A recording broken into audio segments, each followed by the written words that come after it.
And James and his wife, Dahlia, specialize in eliminating environmental toxins, diabetes prevention and healing, autoimmune diets, GI treatments, pediatric nutrition in both private and group settings. You just deal with the whole body, don't you? The whole body. We like to say it's the entire family health, right? It's a family dynamic. So it's mom, dad, or mom, dad, child, children, huge family, small family. It's kind of everyone. The environment. The whole thing. The environment James is as going to well. be here for 6 hours today. Yeah, Get right. comfortable, We're people. going to go through each age, each gender, each.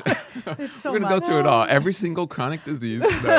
No, but I love what you said about diabetes, and on that, I have the perfect analogy because I've done that deer in the headlights too, trying to explain, okay, this is insulin, this is glucose. Glucose is your normal fuel. What's happening is you have a disruption, and then people are like, they've fallen asleep already in their mind with their eyes open. And so a good analogy, I've called this the DMV analogy, because we've all been to the DMV or heard of the DMV, right?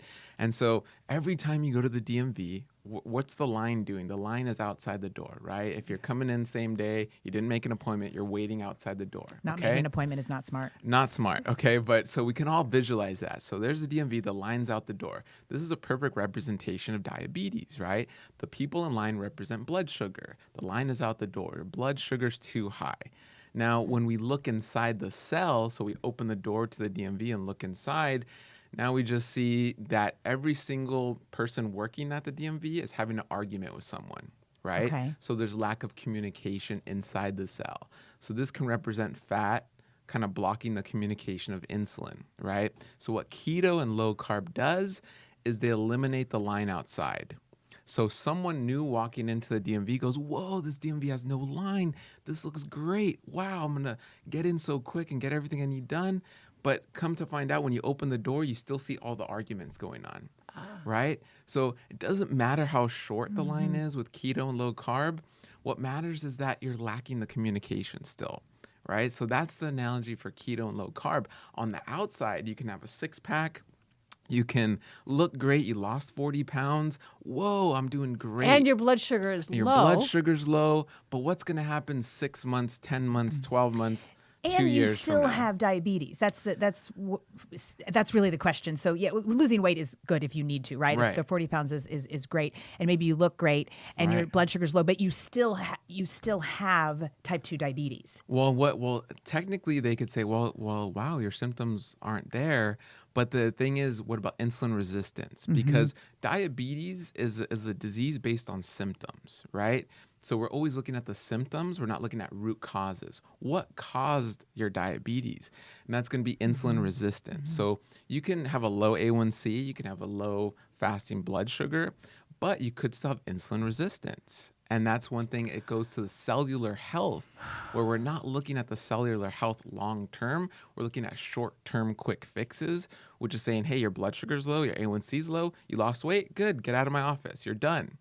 But you have to keep that up, that low carb diet. Exactly. If you're going to end, as soon as you introduce sugar, your body can't handle it. You're out of ketosis, you're not, or what typically happens, and I've seen a lot of diabetic patients, is that they go on binges, right? You're good for 2 months or 3 months on this low carb keto, and then you binge on pizza and alcohol and a sugary cake at so-and-so's birthday, right? And then you're back. So you go on these, again, goes back to yo-yo dieting. This is exactly yo-yo dieting. You're good. Okay, good. I'm going off the roller coaster. And then you go right back on the roller coaster and go up and down, up and down. You end up doing more damage long-term. And so this is where, in our practice, we're getting a lot of people who are like, I'm on keto.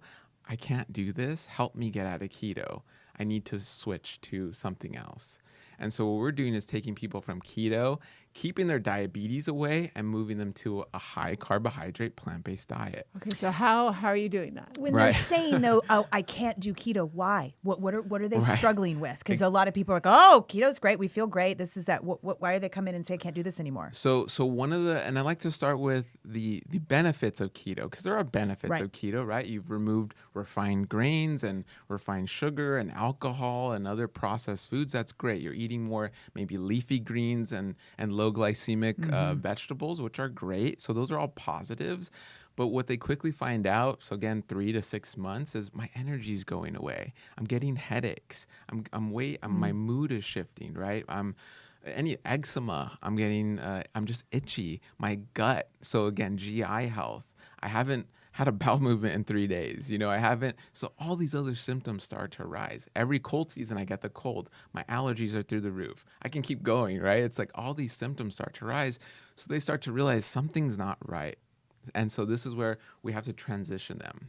Yeah. So it's so important because, you're playing whack-a-mole after a time, right? And again, this goes back to the DMV where if the line's not moving, the DMV is not functioning, and you're just artificially showing a beautiful picture outside, but on the inside, again, you're still getting that insulin resistance. So how do you change their diet so that it improves their insulin resistance, Right. meaning they're less, so these Right. terms, a lot of people, we say them, but we don't really know what they mean. The body accepts the insulin, right? Right. It's not resistant to it anymore. Exactly.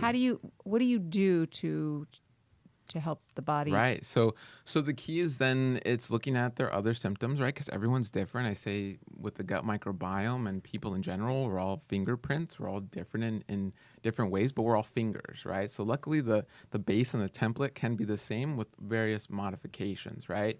So it's just like we all are fingers, but we all have different fingerprints. So it's assessing like, okay, what are your GI symptoms? So thank you so much for tuning in today. If we helped you in any way, then click the subscribe button and let's keep hanging out together.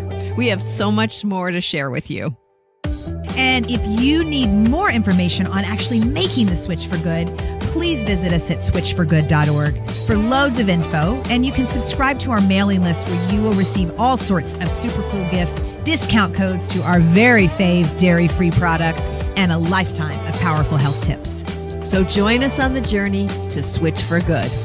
This is the future.